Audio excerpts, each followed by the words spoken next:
People have been looking at the wide receiver position of this class to be the deepest position for Dynasty Fantasy Football. So let's rank these and let's talk about the updated Bakery score. Reminder, the Bakery is an analytical model designed to predict what a wide receiver success in the NFL will be, built by our own Ryan Bread, using a lot of different concepts mathematically, linear regression, things like that, a lot of statistical analysis. So let's integrate that and give you the updated Bakery scores and our wide receiver rankings for rookies in Dynasty Fantasy Football. And Marvin Harrison Jr. is going to be on his own in the S tier. Marvin Harrison Jr. to me is the clear wide receiver one in this class. He gets probably the best landing spot of the top 3 receivers, in my opinion. Definitely the best landing spot.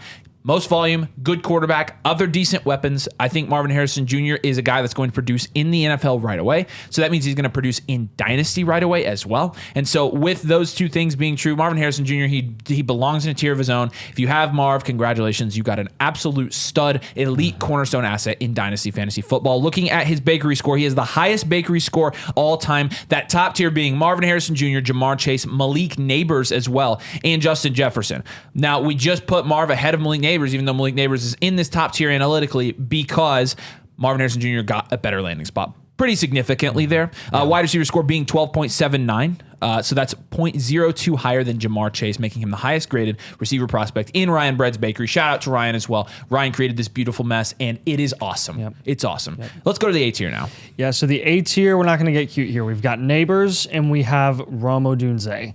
Malik Neighbors, we love Malik Neighbors, still are super cool with the landing spot. It's not the best thing ever. Would we have preferred the Chargers? Yes, everyone would have preferred the Chargers. But at the end of the day, it's not as bad of a situation as people have made it out to be, especially with a talent like Neighbors he'll be able to transcend. And then Rome Odunze is also going to be in this tier. He goes to the Chicago Bears. He's going to be with Caleb Williams for hopefully the rest of his life. Yeah. That's what we're assuming with the draft capital. That's what we're assuming the Bears were planning on when they took 2 offensive players in the first round of the draft this year. They are building their offense around Caleb Williams and his ability as a passer. I am super optimistic with Rome Odunze, not just long-term, but even in the short term this year. I know a lot of people are going to say JSN, and this is just like the Lockett, DK, JSN situation with Geno. I would say, number one, Rome went 9th overall, top 10 draft capital, compared to JSN, who went 21st overall last year, to a situation that wasn't nearly as good as the one in Chicago is.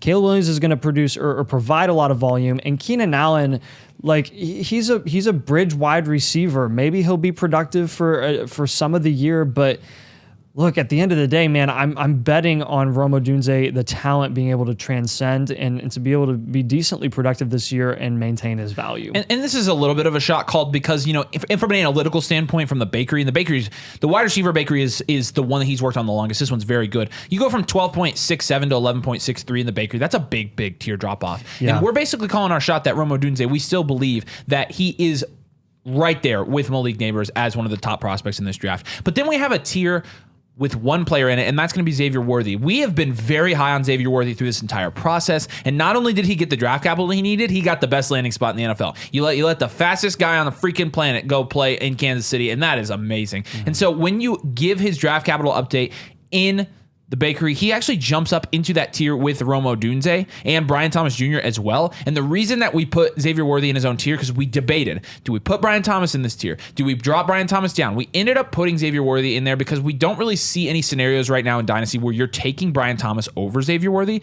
So he's kind of in his own tier. Again, a Bakery score of 11.42. Very good and very good company when you're looking at the overall tier that he is in. T. Higgins, Waddle, Devonta Smith, DK Metcalf, Marquise Brown. I'm just skipping over the ones I don't want to talk about. Calvin Ridley. So, there you go. Brandon Ayuk. That's cherry picking at its finest. And honestly, it's not because, the hit rate in that range is still very good. And so I like Xavier Worthy, and I think he got a great landing spot. He's in a tier of his own for us. Yeah, and another reason for that, too, is he's the only wide receiver even being mentioned, potentially being taken over Rome Odunze in some rookie drafts. People have already asked us that question. Are you taking Worthy over Rome in any scenario now? And I'm saying No, first of all, I disagree with that. No, but also the fact that that's even a discussion makes you think that Worthy is probably going to be treated as a guy in his own tier in our rookie wide receiver rankings this year, where Brian Thomas, you're never really considering taking him over Rome Odunze. But at the top of the C tier here, which is nothing against Brian Thomas Jr., we love his landing spot. We love his situation playing with Trevor Lawrence in Jacksonville, and we love him playing alongside Christian Kirk. Like, seriously, Calvin Ridley, who didn't play football for 2 years before he came into Jacksonville, put up 1,000 receiving yards. Brian Thomas Jr. ran a 4.33 at the NFL Combine, and he can play the alpha wide receiver in that offense. He can play the true one there. I am super excited to see what he's able to do there. Obviously, offensively, schematically, coaching-wise, like you have some questions there. In Jacksonville, they kind of collapsed last year, and you wonder long-term, like what's going to happen there in Jacksonville. At the end of the day, I am super optimistic about what he could potentially do. Ladd McConkey is also going to be in this tier just because not just because. Number one, he went early second. Number two, he's the number one option for Justin Herbert. Number three, he has an incredibly high floor, a super duper high floor. And even though he didn't go as high as Ricky Pearsall, which I think is wild, like you have to say objectively that the situation that he's landing into in LA is much, much better than a couple of the guys that we haven't mentioned yet that did go over him. And that's going to be the same case for Keon Coleman, who also went early second round to Buffalo. We've got to keep our word here. Like, we've never been the highest people on Keon Coleman, but he goes early second and is tied to Josh Allen and is going to be the number one wide receiver option there. Don't say Shakir. Dalton Kincaid will definitely get Dalton Kincaid will definitely get his own, but Keon Coleman definitely, like, they see upside there, and if he reaches that upside and that potential in Buffalo, it is going to be scary. Yeah, I know. And listen, like the bakery scores for those guys, Brian Thomas Jr. was in that tier with Rome Odunze and Xavier Worthy. The reason that Ladd McConkey jumps up there with him and also Keon Coleman is because they're going to be wide receiver ones in an offense with an elite QB. Mm-hmm. So you have to put them up there with Brian Thomas Jr., where Brian Thomas Jr., obviously Christian Kirk is also there and very, very relevant in that situation as well. Yeah. Moving down to the D tier, at the top of this tier is going to be Xavier Legette. When you're looking at his updated bakery score, he falls in that yellow tier with Ladd McConkey, Ricky Pearsall, Keon Coleman, Adonai Mitchell. He's a wide receiver 7 according to the bakery. 9.70 is his wide receiver score. Going to a situation where I think he could be used as an over-the-top wide receiver. I think the situation is fairly good for him. I think that he could be fantasy productive fairly quickly if Dave Canales can help figure out that offense and help figure out Bryce Young.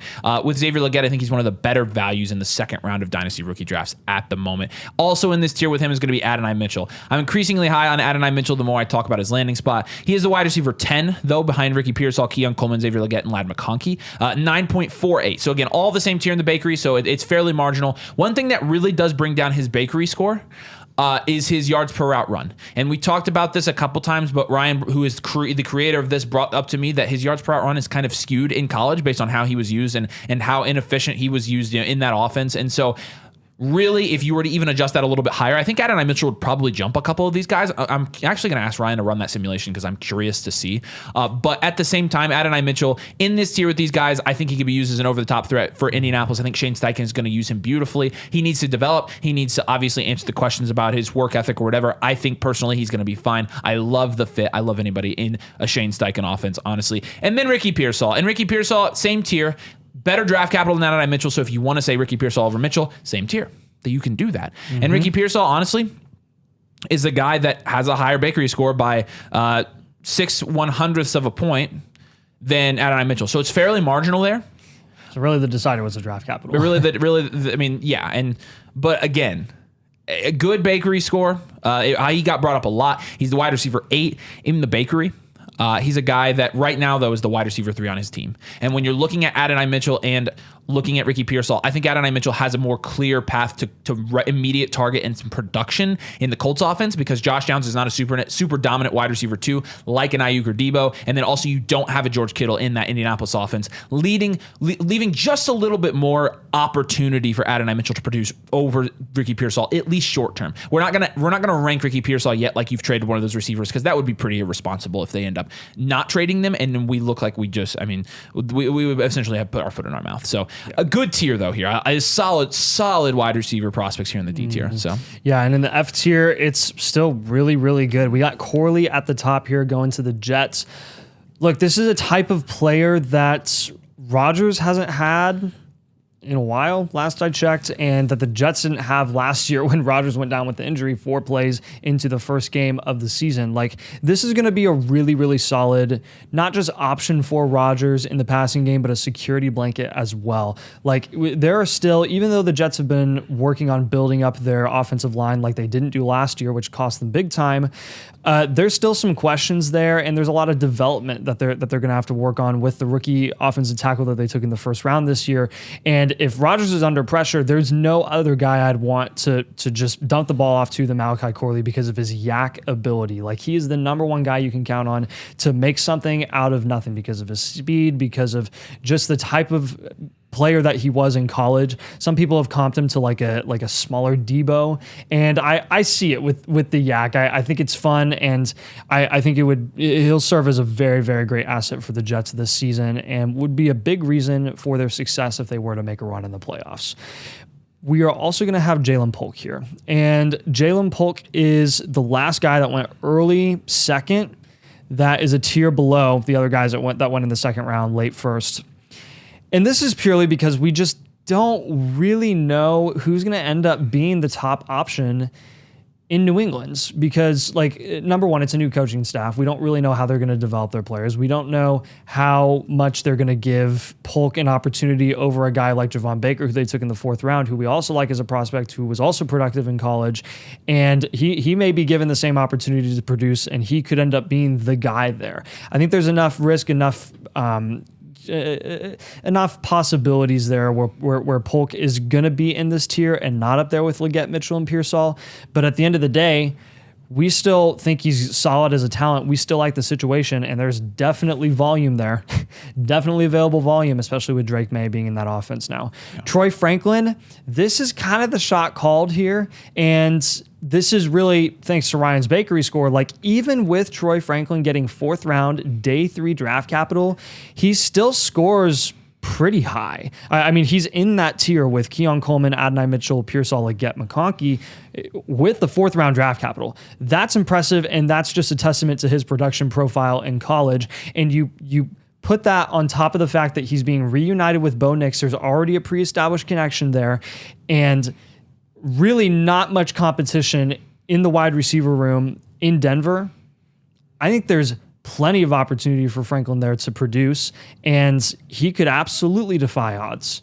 I mean, we just saw a couple day 3 guys last year be very productive at the wide receiver position. Puka Nacua obviously being the poster child for that. Do I think Troy Franklin is going to be the next Puka Nacua? No. I would never be crazy enough to make that bet, but I would make the bet that he'll be able to make some noise, potentially. And that's why he's going to be in this tier with Corley and Polk. And I'll let you finish out this tier because this is a guy that you've been very high on at points. I'll let you talk about it. It's a roller coaster of emotions for me with Roman Wilson. But the Steelers, this is not surprising. Mike Tomlin, super high on the dude. I'm dapping him up at the Senior Bowl. I think he fits this offense well. I think he'll play well alongside George Pickens. I think there's also an avenue for him to produce very quickly in the NFL. Obviously, a lot of questions with his route running, as we saw in his reception perception profile. But with Roman Wilson, I do think, again, with the potential production right away, that he should be taken in a tier with these guys that also have potential to produce right away. And then let's drop down to our last tier here. We're going to start with Jermaine Burton. This, again, Jermaine Burton, great draft capital. Great, in my opinion, great profile. Great reception perception. Like, I like Jermaine Burton. Good film. He's just a wide receiver 3. Now, as soon as T. Higgins gets moved, or if T. Higgins gets moved, then Jermaine Burton is probably going to be the wide receiver 2 there. I think they believe in his talent. I think that's why they drafted him here. I think the Bengals think they got a steal, and I'm not sure they're wrong. So with Burton, he's one of my favorite dart throws. He's a very, very guided dart throw, in my opinion, at the end of really early 3rd, into the 2nd probably. I really like the landing spot for him. I think he'd play well with Joe Burrow if he got the volume, and I think he could honestly work to carve out a role. They didn't re-sign Tyler Boyd, did they? No, I mean, he could be the Tyler Boyd replacement this year. Yeah, I know. He's a good. Which means there's some production. There's some production even for him to do some stuff this year. He's a sneaky good pick in every draft, in my opinion. Because he'll go in the 3rd round. Whew.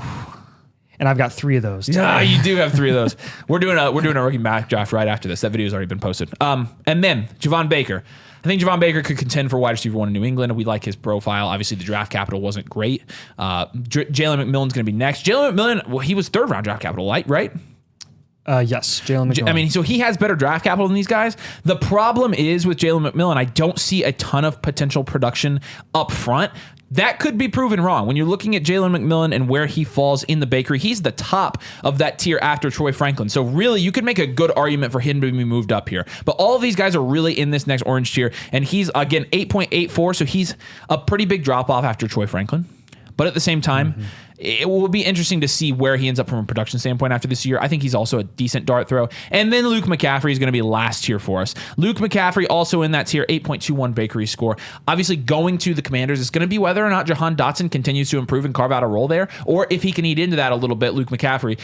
Also, Ben Sinnott, we're notably higher on Ben Sinnott for that offense than we are Luke McCaffrey, so that plays a part in that. But having Jaden Daniels, new quarterback, new system, really like that. I mean, Cliff Kingsbury is the offensive coordinator there now. Yeah. Maybe he uses Luke McCaffrey good. Maybe this was a Kingsbury guy. Like, who knows? Obviously, great genetics too. So, all right, there's our updated bakery scores and our updated rankings for wide receivers in this year's NFL draft. It's going to be interesting to see how this plays out. But this ended up being a deep class, and the draft capital installation at like the top, really 15 in this class is nuts. It's really good. So, if you'd like a team blueprint and you'd like to get your team reviewed, like to get team archetype targets, what you should be doing, how your positional grades sort out, flockfantasy.com/domain. Use code domain and choose Mother Flocker. You get a team blueprint. You get a rookie draft guide. You get one-on-one advice from Nathan and I. We'd love to have you over there, and we are answering all kinds of questions right now. We are in the heart of rookie draft season. So like I said, flockfantasy.com/domain. Like, subscribe. We appreciate you guys. See you later.